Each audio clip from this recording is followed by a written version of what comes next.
नमस्कार। आप सुन रहे हैं द बॉलीवुड रेडियो और मैं हूं आपके साथ आकाश। दोस्तों, आज के इस पॉडकास्ट में किस्सा राजेश खन्ना का और बात होगी राजेश खन्ना की पहली सुपर डुपर हिट फिल्म आराधना की। आराधना के बनने की कहानी आज के इस पॉडकास्ट में हम आपको सुनाएंगे और लेकर चलेंगे उस दौर में आपको जब राजेश खन्ना को ये एहसास हुआ कि अब वो स्टार नहीं सुपरस्टार हैं। निर्माता निर्देशक शक्ति सामंत यूरोप से अपनी एक महत्वाकांक्षी film an evening in Paris पूरी करके लौटे थे। फिल्म में उनके पसंदीदा स्टार शम्मी कपूर और शर्मिला टैगोर की जोड़ी थी। ट्रेड मैगजीन्स और फिल्म की पब्लिसिटी में फिल्म की सबसे बड़ी खासियत यूरोप और ख़ासतौर पर पेरिस में फिल्माए गए खूबसूरत सीन्स को बताया गया था। इसके अलावा शर्मिला टैगोर के बिकनी सीन की भी खूब चर्चा थी। फिल्म का संगीत हिट हो चुका था, लेकिन जब फिल्म रिलीज हुई तो सबको यही लगा कि निर्देशक का सारा ध्यान पेरिस घुमाने पर ही रहा। कहानी के नाम पर फिल्म में नया कुछ भी नहीं था। ये फिल्म उतनी नहीं चली जितनी शक्ति सामंत को उम्मीद थी। और इस फिल्म के बाद शक्ति सामंत शम्मी कपूर के साथ ही एक बड़े बजट की एक और फिल्म जाने अनजाने शुरू करना चाहते थे। फिल्म की स्क्रिप्ट तैयार थी, लेकिन शम्मी कपूर उस वक्त अपनी दूसरी फिल्मों की शूटिंग में काफ़ी व्यस्त थे। इसके अलावा उस दौर में शम्मी कपूर का वजन भी बहुत बढ़ गया था। शक्ति सामंत चाहते थे कि फिल्म के रोल के लिए शम्मी कपूर अपना वजन थोड़ा कम करें और इन वजहों से फिल्म शुरू होने में वक्त लग रहा था। इसलिए शक्ति सामंत ने एक छोटी फिल्म बनाने का इरादा किया। वो इस फिल्म को जल्द से जल्द पूरी कर लेना चाहते थे और रिलीज भी। फिल्म वालों की जुबान में इस तरह के प्रोजेक्ट को क्विकी कहा जाता है। क्विकी यानी कि जिसे टाइम पास के लिए झटपट तैयार कर लिया जाए। स्क्रिप्ट राइटर सचिन भौमिक ने शक्ति सामंता को एक कहानी सुनाई थी जो उन्हें बहुत पसंद आई थी, और ये एक तरह से महिला प्रधान सब्जेक्ट था और पूरी कहानी उस औरत के इर्द गिर्द घूमती है, उसके संघर्ष के इर्द गिर्द घूमती हुई ये पूरी कहानी थी। ये स्टोरी आइडिया 1946 की मशहूर Hollywood film to each his own से काफ़ी मिलता जुलता था। पहले शक्ति सामंत ने फिल्म का नाम रखा था सुबह प्यार की, और ये नाम दरअसल शक्ति सामंत की पिछली film an evening in Paris के मशहूर गीत रात के हमसफर के मुखड़े से लिया गया था।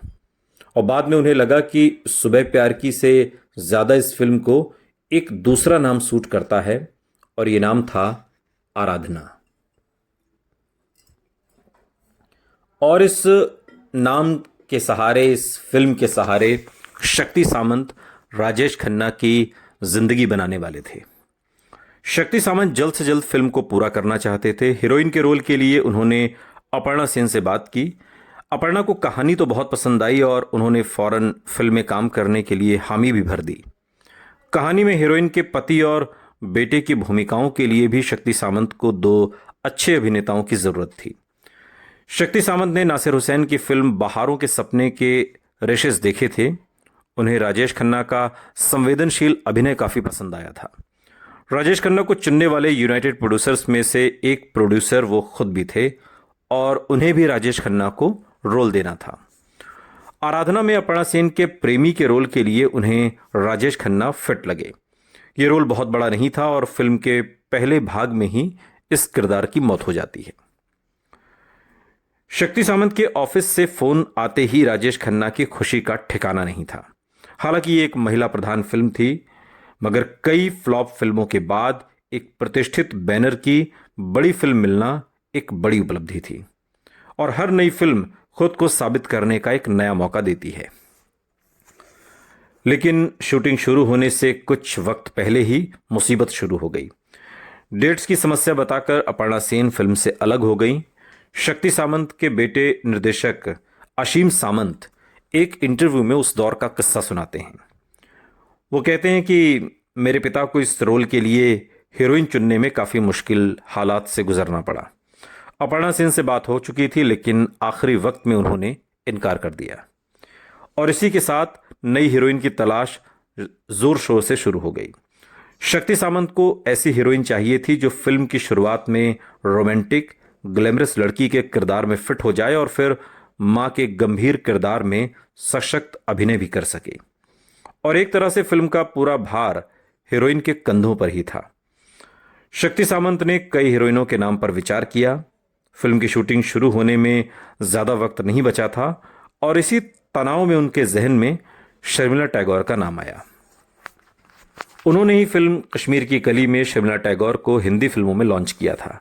इसके बाद वो उनकी सावन की घटा और एन इवनिंग इन पेरिस में भी हीरोइन रह चुकी थी और इन सभी फिल्मों में रोमांटिक और ग्लैमरस रोल उन्होंने किए थे।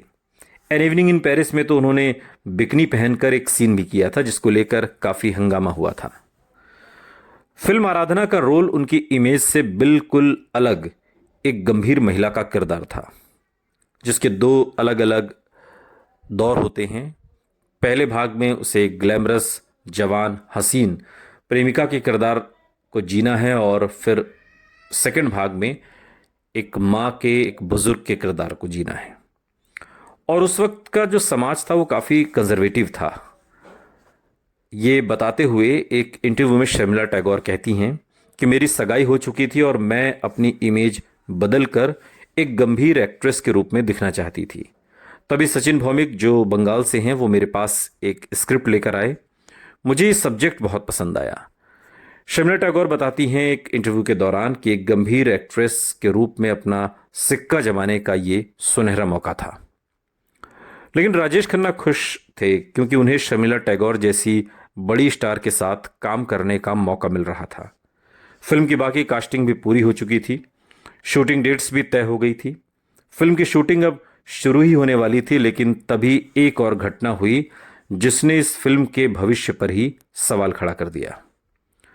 निर्माता सुरेंद्र कपूर, जो अभिनेता अनिल कपूर के पिता हैं, उन्होंने अपनी नई फिल्म एक श्रीमान एक श्रीमती का ट्रायल शो देखने के लिए अपने दोस्त शक्ति सामंता को बुलाया। सुरेंद्र कपूर की इस फिल्म के हीरो शशि कपूर थे। उस दौर में फिल्म इंडस्ट्री में आमतौर से ऐसा होता था कि फिल्मकार अपने करीबी दोस्तों को रिलीज से पहले फिल्म दिखाकर उनका फीडबैक लेते थे। फिल्म के खत्म होते होते शक्ति सामंता का दिल बैठ गया। वो सकते में थे क्योंकि एक श्रीमान एक श्रीमती का क्लाइमैक्स हूबहू उनकी आराधना से मिलता था, जिसकी शूटिंग वो कुछ ही दिनों में शुरू करने वाले थे। शक्ति सामंता के बेटे असीम सामंता एक इंटरव्यू में बताते हैं कि डैड ये देखकर सन्न रह गए थे कि दोनों फिल्मों का क्लाइमैक्स बिल्कुल एक सा है। और ऐसा मुमकिन भी था क्योंकि दोनों फिल्मों के लेखक एक ही थे, सचिन भौमिक, और उन्होंने इस मुद्दे पर काफ़ी सोचा और फिर अपनी फिल्म को बंद करने का मन बना लिया। बेहद तनाव में शक्ति सामंत पहले अपने ऑफिस पहुंचे और जिस छोटी फिल्म को वो जल्द से जल्द बनाकर रिलीज करना चाहते थे, वहीं उनके लिए बड़ी परेशानी का सबब ये फिल्म बन गई थी। उसी शाम उनके ऑफिस में लेखक गुलशन नंदा और मधुसूदन कालेलकर पहुंचे। दोनों कुछ नए स्टोरी आइडिया पर बातचीत करने आए थे और उन्होंने देखा कि शक्ति सामंत बेहद तनाव में हैं और जब वजह पता चली तो गुलशन नंदा ने उन्हें हिम्मत बंधाने की कोशिश की। उन्होंने शक्ति सामंता से कहा कि अभी शूटिंग शुरू होने में कुछ समय बाकी है, तब तक स्क्रिप्ट में कुछ कुछ बदलाव कर लेंगे। लेकिन शक्ति सामंता की घबराहट कम नहीं हो रही थी। तब उनका तनाव कुछ कम करने के लिए गुलशन नंदा ने उनसे कहा कि अगर उन्हें आराधना की कहानी में बदलाव पसंद नहीं आया तो उनके पास एक नई स्क्रिप्ट भी है जिसे वो इसी स्टार कास्ट के साथ बना सकते हैं। शक्ति सामंत को यह बात जच गई और उसी समय गुलशन नंदा ने उन्हें अपनी नई कहानी कटी पतंग सुना दी। कहानी का नरेशन खत्म होते होते शक्ति सामंत के चेहरे पर मुस्कान लौट आई। उन्होंने फौरन फैसला कर लिया कि इसी नई कहानी पर वो फिल्म जरूर बनाएंगे। तनाव कम हुआ तो गुलशन नंदा के साथ वो आराधना की स्क्रिप्ट पर भी काम करने बैठ गए। स्क्रिप्ट के दूसरे भाग में वो घंटों तक फेरबदल करते रहे और फिल्म का तकरीबन एक नया क्लाइमैक्स लिख डाला। असीम सामंत बताते हैं, पहले डैड ने आराधना के सेकंड हाफ पर काम किया और फिर उन्होंने कटी पतंग पर जमकर चर्चा की। उनकी दो सबसे बेहतरीन फिल्मों की नींव एक ही शाम में रखी गई और इसी चर्चा के दौरान गुलशन नंदा ने शक्ति सामंता को राय दी कि फिल्म में राजेश खन्ना को ही शर्मिला टैगोर के बेटे का रोल भी दिया जाए, यानी उनका डबल रोल कर दिया जाए। शक्ति सामंत को यह बात जच गई।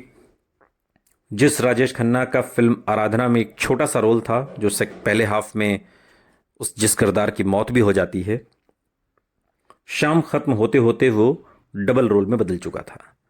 और कम से कम स्क्रीन टाइम के हिसाब से तो वो फिल्म में शर्मिला टैगोर जितने ही अब अहम हो गए थे। उस शाम नियति जैसे राजेश खन्ना के पक्ष में थी। एक ही शाम को शक्ति सामंता की 2 सबसे अहम हीरोइन प्रधान फिल्मों की नींव रखी गई, लेकिन किसी को इस बात का अंदाजा नहीं था कि इन फिल्मों के साथ राजेश खन्ना के सुपर स्टारडम की भी नींव रख दी गई है। शक्ति सामंता की फिल्म आराधना के प्रीमियर से जुड़ा एक दिलचस्प किस्सा बहुत मशहूर है, जो शायद राजेश खन्ना के आने वाले दौर की तरफ भी इशारा कर रहा था। नवंबर 1969 में बंबई के एक मशहूर थिएटर में आराधना का ट्रायल शो चल रहा था। यह राजेश खन्ना की अब तक की सबसे बड़ी फिल्म थी और इस फिल्म पर उनका सब कुछ दांव पर था। शक्ति सामंत बड़े प्रोड्यूसर थे और उनके बुलावे पर इंडस्ट्री की जानी मानी हस्तियां ये ट्रायल शो देखने पहुंची थीं। फिल्म के हीरो के रूप में राजेश खन्ना के दरवाजे के पास, हॉल के दरवाजे के पास राजेश खन्ना सबसे मुबारकबाद लेने के लिए खड़े थे और इस चमकती शाम जैसे सितारे जमीन पर उतर आए थे। सदाबहार हीरो देवानंद भी आए थे। उन्होंने राजेश खन्ना से बड़ी गर्मजोशी से हाथ मिलाया था। राजेश खन्ना को लगा कि देव साहब शायद ये देखने आए हैं कि इस नए लड़के में कितना टैलेंट है। आखिर वो उनके बड़े भाई चेतन आनंद की खोज हैं। उनसे मिलते वक्त देवानंद की नजरें उन पर जमी हुई थीं। देवानंद से हाथ मिलाते हुए वो कुछ बोल नहीं पाए थे, बस मुस्कुरा दिए थे। देवानंद, जिनकी अदाओं का जमाना दीवाना था, एक पूरी पीढ़ी उन्हें चाहते हुए ही बड़ी हुई थी। राजेश खन्ना खुद भी उनकी अदाओं के फैन थे। इससे पहले वो ज्वेल थीफ की शूटिंग पर उनसे मिल भी चुके थे, जहां वो अपनी गर्लफ्रेंड निकी यानी अंजू महेंद्रू से मिलने गए थे और वो उस फिल्म में काम भी कर रही थीं। आज वही एवरग्रीन स्टार देवानंद राजेश खन्ना की फिल्म देखने आए थे। किस्मत वाकई काका पर मेहरबान थी। थिएटर खचाखच भरा हुआ था। शो शुरू हो चुका था। सबकी निगाहें पर्दे पर जमी थीं। राजेश खन्ना को मानो अपने कंधे पर लोगों की उम्मीदों का भारी बोझ महसूस हो रहा था। फिल्म आदि खत्म होने को थी। हॉल में गूंजता फिल्म का टाइटल गीत सफल होगी तेरी आराधना जैसे उनके जज्बात को ही बयां कर रहा था। लेकिन राजेश खन्ना का ध्यान फिल्म पर नहीं था। थिएटर के अंधेरे में एक तरफ खड़े वो फिल्म देख रहे लोगों के चेहरे को पढ़ने की कोशिश कर रहे थे। उनकी एंट्री पर लोगों का क्या रिएक्शन है, किस सीन पर लोग तालियां बजा रहे हैं, क्या इस फिल्म के बाद इंडस्ट्री उन्हें स्वीकार करेगी। उस रात लोगों के चेहरों में वो शायद इन सवालों के जवाब खुद ढूंढ रहे थे। ये सब सोचते सोचते फिर से उनकी नजर आगे बैठे देवानंद पर पड़ी। जहां वो खड़े थे उस जगह से देवानंद की सीट का फासला ज्यादा नहीं था। देवानंद बड़े ध्यान से फिल्म देख रहे थे। ख्यालों में डूबे हुए राजेश खन्ना को पता ही नहीं चला कि फिल्म कब खत्म हो गई। अचानक फिल्म इंडस्ट्री के कई जाने माने चेहरे हाथ मिलाकर मुबारकबाद देकर जाने लगे। फिर देवानंद भी आए। राजेश खन्ना को देखकर वो मुस्कुराए, हाथ मिलाकर मुबारकबाद दी और बोले, घबराओ मत, घर जाकर चैन से सो जाओ, अब तुम फिल्म इंडस्ट्री में बहुत आगे तक जाओगे। और देवानंद की ये भविष्यवाणी बिल्कुल सच साबित हुई। राजेश खन्ना ने अपनी कामयाबी का परचम इस फिल्म के जरिए लहरा दिया था। लेकिन आराधना क्यों इतनी ज़्यादा सक्सेस हुई, इसको लेकर बहुत बातें हुई। क्यों राजेश खन्ना को आराधना के बाद से सुपरस्टार कहा जाने लगा, इसको लेकर भी बहुत फिल्म क्रिटिक ने बहुत कुछ लिखा है। ज़्यादातर लोग मानते हैं कि इस फिल्म की जो कहानी है, इस फिल्म के जो गीत है, जो संगीत है, उसने राजेश खन्ना के करियर को इस बुलंदी तक पहुंचाने में मदद की। आराधना की कहानी बहुत दिलचस्प है। भारतीय वायुसेना के अधिकारी अरुण वर्मा जिसके किरदार में खुद राजेश खन्ना हैं, अपने सह पायलट मदन के साथ पश्चिम बंगाल के दार्जिलिंग की पहाड़ियों में एक खुली जीप में मेरे सपनों की रानी गाते हैं। और उसी समय डॉक्टर गोपाल त्रिपाठी की बेटी वंदना यानी कि शर्मिला टैगोर ट्रेन की खिड़की से उन पर नज़र डालती है, जिसे अरुण नोटिस कर लेता है। कुछ दिनों में कई बार मिलने के बाद वो दोनों एक दूसरे से प्यार करने लगते हैं और सगाई कर लेते हैं। उत्साहित होकर गुप्त रूप से बिना किसी अनुष्ठान के एक मंदिर में दोनों शादी भी कर लेते हैं। केवल माला का आदान प्रदान इसमें होता है, जिसमें भगवान एकमात्र साक्षी होते हैं। हालांकि वो अपने रिश्तेदारों और दोस्तों के सामने एक औपचारिक समारोह में शादी करने की योजना बाद में बनाते हैं। जब भारी बारिश होती है तो वो एक टिमटिमाती आग के साथ एक कहीं पे शरण ले लेते हैं, जिससे वो अंतरंग हो जाते हैं, दोनों के बीच संबंध बनते हैं। अरुण उसे अपनी अंतरंगता पर शर्मिंदा न होने के लिए कहता है, क्योंकि उन्होंने भगवान के सामने एक दूसरे को स्वीकार कर लिया है। वो शादी करने के लिए कुछ समय बाद वापस आने का वादा करता है, लेकिन कुछ ही दिनों में अरुण की विमान दुर्घटना में मृत्यु हो जाती है। वंदना को पता चलता है कि वो प्रेग्नेंट है। अरुण का परिवार उसे बहू के रूप में स्वीकार करने में असमर्थ है। उसके पिता की भी मृत्यु हो जाती है, जिससे वो बिल्कुल बेसहारा हो जाती है। वंदना के बेटे का जन्म होता है और उसका नाम सूरज रखा जाता है। वो उसे गोद लेने के लिए गोद लेने की उम्मीद रखती है, लेकिन अगले दिन उसे कानूनी रूप से वो गोद ले लेगी ऐसा सोचकर वो उसे एक अनाथालय में छोड़ जाती है, लेकिन उसे एक निसंतान दंपत्ति को गोद लेने के लिए मजबूर होना पड़ता है और उसके जीवन का हिस्सा बनने के लिए दृढ़ संकल्पित वो उसकी मेड बनने की, नौकरानी बनने की भूमिका स्वीकार करती है। एक दिन उसके मालिक का साला एक घर में अकेला पाकर उसके साथ छेड़छाड़ करने का प्रयास करता है, लेकिन सूरज जो छोटा बच्चा है वो उसे चाकू मार डालता है और भाग जाता है। और तब पुलिस आती है तो वंदना को हत्या के दोष में गिरफ्तार किया जाता है और वो अपने ऊपर सारा गुनाह कबूल कर लेती है। और सालों बाद सेकंड हाफ में जब वंदना रिहा होती है तो जेलर यानी मदनपुरी उसे अपने घर ले आता है और अपनी बेटी रेणु यानी जिसके किरदार में फरीदा जलाल हैं उनसे मिलवाता है। वंदना जल्दी रेणु के प्यार सूरज से मिलती है और वो अपने पिता की तरह ही है, वो भी एक पायलट है, बिल्कुल वही रंग रूप, क्योंकि डबल रोल में है राजेश खन्ना। उसे लगता है कि उसने वंदना को पहले कहीं देखा है, लेकिन उसकी यादें क्षणभंगुर हैं, उसे याद नहीं आता। इस बात से चिंतित कि उसके माता पिता की सच्ची कहानी उसे दुख पहुंचा सकती है, वंदना छिपने की कोशिश करती है। सूरज भी अपने पिता की तरह एक हवाई दुर्घटना में घायल हो जाता है, लेकिन बच जाता है। जब वह अस्पताल में भर्ती होता है तो वंदना मदन से मिलती है। मदन जिसके किरदार में सुजीत कुमार हैं, वो मदन जो कभी उसके पति अरुण यानी कि राजेश खन्ना के दोस्त हुआ करते थे। वो अरुण और वंदना के रोमांस की सच्चाई जानता है और सूरज को सब कुछ बताने के लिए उत्सुक है, लेकिन वंदना को इसके परिणामों का डर है। एक दिन वंदना का इंतजार करते हुए कमरे में कागजात देखते हुए सूरज को अरुण की तस्वीर मिलती है।